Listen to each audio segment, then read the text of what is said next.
Hello everyone. We're fortunate today, we've got a sunshiny day. We've had a lot of rain recently and I harvested my oats because they were really taking a battering. So they're not quite ready, but they'll have to do. I'll show you those later. And now I'm just collecting all the peas because everything, as you can see, is coming to its time for harvest. The chard here has gone into flower. So the panic has started that I can get things harvested before it's too late. So I've got a lovely basket of peas here and I'm going to get the rest of the beans. And then I thought I'll show you how I process them because everybody has their own way and I'm sure what I do is no different to anybody else, but we can always learn from each other. So I'll just show you what I'm doing and maybe you'll share with me what you do.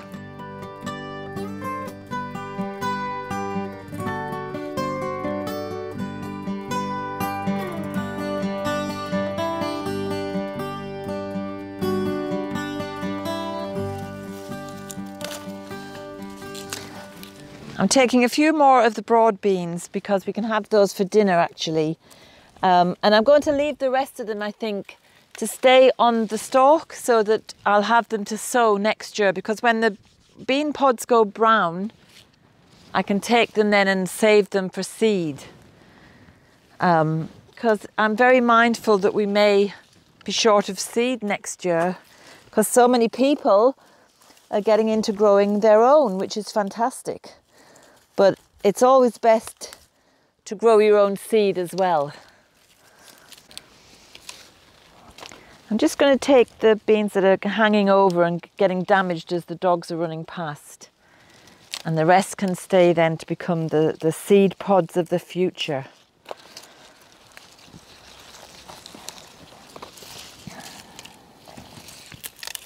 See, this has broken.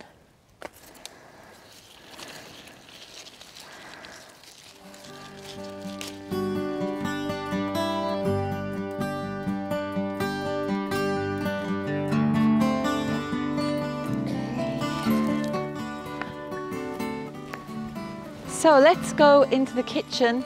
I'll show you how I process peas and beans and I'll show you what I'm doing with the onions.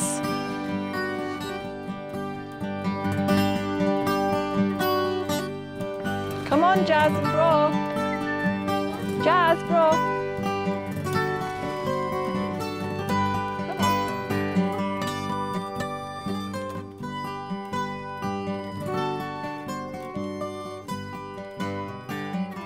Here's my oats, a meagre crop because I'm not exactly an agrarian farmer, but I've got about 10 or a dozen sheaves like this. As you can see, a lot of them have ripened. They're golden coloured, but there is still a few that are green. So I'm just going to leave them in the sheaves out here in the sunshine for a few days to kind of dry off, and then I shall thresh them. And the way I do that is I'll put this inside a pillowcase and then I'll whack the hell out of it and all the oat groats will fall from their little seed casings. And then I will have my oat groats. And we can use those to sow again as seed next year to get more of a harvest, or we can use them for porridge, or we can feed them to the chickens. And then we use the straw to go under the chickens. So again, it's a kind of a closed loop in a way, that we've got our food, we've got our chicken food, and we've got chicken bedding. So it's even though it's a small crop, it's still going to go somewhere to providing food for us. So I'll just leave them in the sun for now.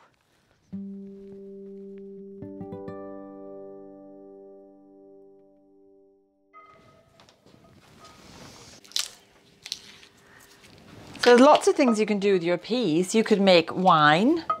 You could use them fresh as they come, or you have to freeze them. And I'm hoping that I'll have a good supply of peas for part of the winter at least so that we can have our own peas for Christmas dinner. So I'm sure the way I do it is just like everybody else. You put your peas into boiling water for a minute or two, and then you blanch them by putting them into cold water, and then you freeze them. So I'm just going to shell all these peas, and then I'll do the beans afterwards, just the same way. Now you could leave them to dry on the vine, and then you cook them from dried, which is an even more traditional way of doing it. But they just don't taste as fresh when they're dried. So I'm going to freeze them once I've boiled them and blanched them. I'll just take out my few bits of herbs that I grabbed as I saw them. Always an opportunist. I've got a few borage leaves and flowers here. I've got some lettuce in here as well for our dinner tonight. So I'll just move those. Here is my basket brimming over with peas, and more to get. But it's like any kind of harvest, just get enough to handle at one time. So I think there's just about enough here to keep me busy for half an hour. I had a comment from a lady on the last video saying that me shelling the peas reminded her of all the fun she'd had when herself and her husband and family and in-laws would all work together to bring in the harvest and process the peas and the beans, and what fun it was. You know, that kind of shared labour, I suppose, working away together. And it just reminded me of something I read a long time ago, that when the Europeans first arrived in North America, they were under the illusion, because the Native Americans didn't have a word for work, they presumed they must be lazy and ne'er-do-well. Whereas in fact, to them, just living, hunting for food, creating their food, making their clothing, doing whatever they had to do, we would consider that to be work, and they considered it to just be living. And really, they're absolutely right, because growing your food and harvesting it and processing it for later on, it is absolutely all about living and being. And we've kind of become separate from this notion that we can be productive, and we don't have to call it work because it's enjoyable. It's just being. It's still being connected to nature. You know, as you're shelling your peas and beans, it's a great time to reflect on all the nourishment in your life and all the abundance. And so you're using your time, not just physically, as in shelling the peas, but also mentally. You're having a break. You are doing something that can put you into a meditative state. And it's just another beautiful way to realize that we are of the planet and not separate to it. And it brings us back as well to that old saying, do you live to work or do you work to live? And a lot of people get that wrong these days. And I think, you know, people really need to be careful about that, the answer they give. Really reflect on that question.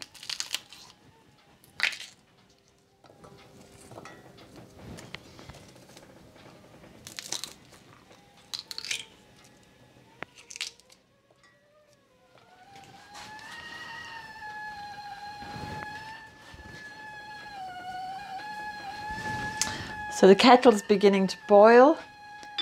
So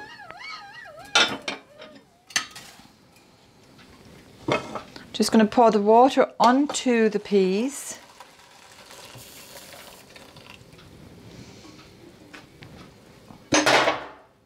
give them a couple of minutes.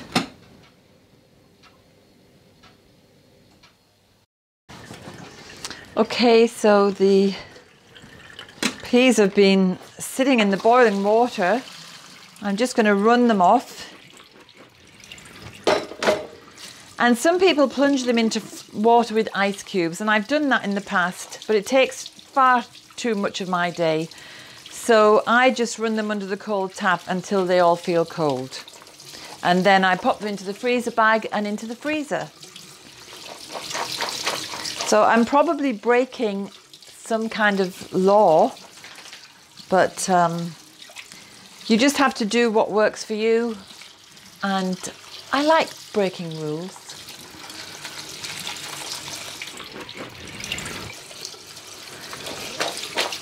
They're still a little bit warm, but they're cooling down lovely. The thing about drying peas is if you dry your peas, which is a brilliant way to store them as well, you then have to boil them, sorry, you have to soak them before you use them. And so it's just more convenient to have them frozen because you can cook straight from frozen. So I'm just going to pop them into the freezer bag.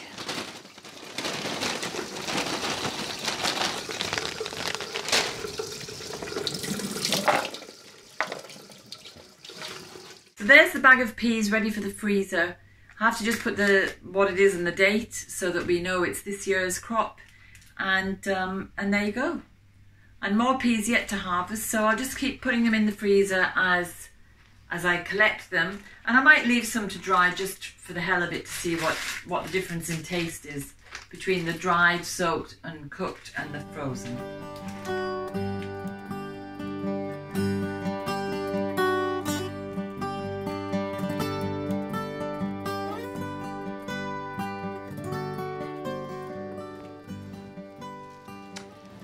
In previous years, I've plaited or braided the onions, but I've tried something different this year. It's just hanging them on a string. So I thought I'd show you that as well, because to me, it's a much quicker and more easy and tidy way to store your onions. So you're taking a piece of string or twine. So here it is, and you just tie a knot in the top so that you have a loop.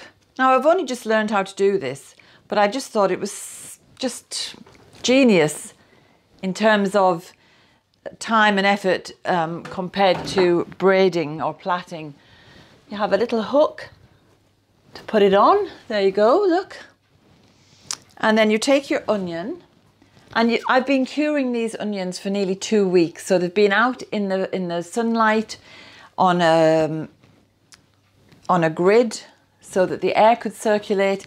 So they're nice and dry. I've cut off the roots and I've taken off any of the loose crispy paper off half of these, and some of them I have yet to do with these at the front. So it's so simple. You just take your onion and you put your little stem through like that and pull it down. And then you take your next one, put it around the string and pull it down.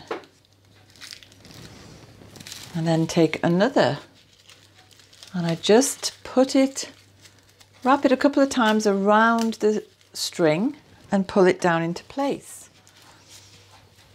And just keep going around the 2 pieces of string, fitting your onion in like that. And now another one. Into place, pull it in.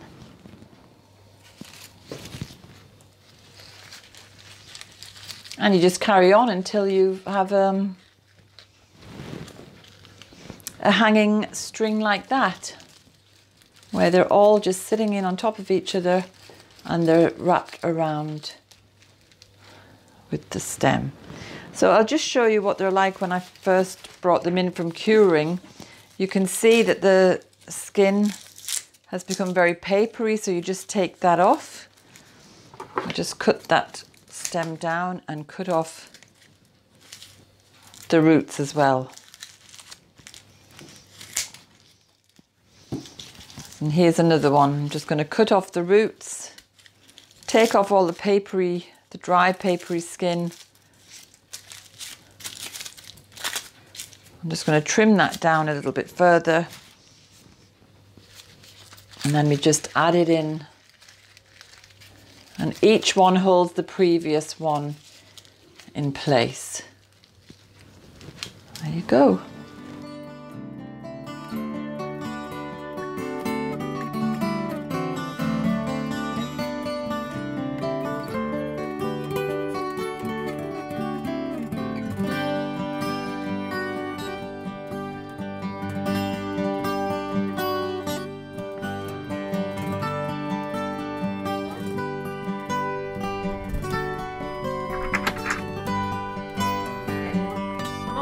Potatoes now.